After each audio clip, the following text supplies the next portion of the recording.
Thank you, sir, for permitting me to speak on the GST bills introduced here. Let me bring to the attention of the Finance Minister some of the areas in the bill where more Shanti clarity rakhein. and assurance Shanti bana from ke the part of the government is needed. The loss to the states will be compensated only for 5 years by imposing cess. After this period, there should be a clear direction of whether the center will continue with the cess and how the states have to manage the losses thereafter. I suggest there should be a permanent mechanism for the same. In case of GST, the proposed 40% tax is abnormally high.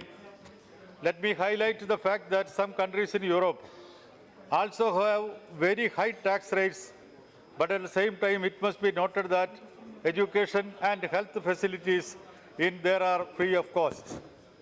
In countries like Australia and Sweden, the private sector is a prominent player in health sector, but there the government pays the entire medical expenses of the patients. In this context, I would like to assert that taxation under GST for essential services alone cannot be justified. The government should make proper utilization of the funds received from the new tax regime for universal provision of essential goods and services. Industry needs time to adapt to the new system in terms of getting used to the process and a heavy investment for the digital infrastructure, accounting systems, etc. There should be given adequate time for this, and there should not be harassed for slow compliance, particularly the small and medium scale enterprises. The multiple tax slabs itself goes against the government's aim, one country, one tax. This again complicates the tax system which GST was intended to simplify. I would also like to remind that the 13th Finance Commission had recommended a uniform rate of 12%, keeping the essential goods and services outside the tax net. Also, what would be the broad criteria for classification of different goods and services under the different slabs? Many disagreements are likely to occur, with each interested party trying to get their product in a favorable tax slab.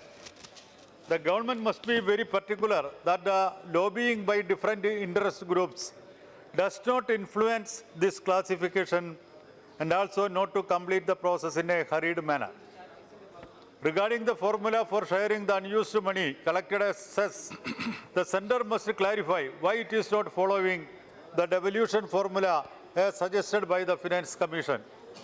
Sir, finally, I would like to remind the government the constitutional provision regarding taxation.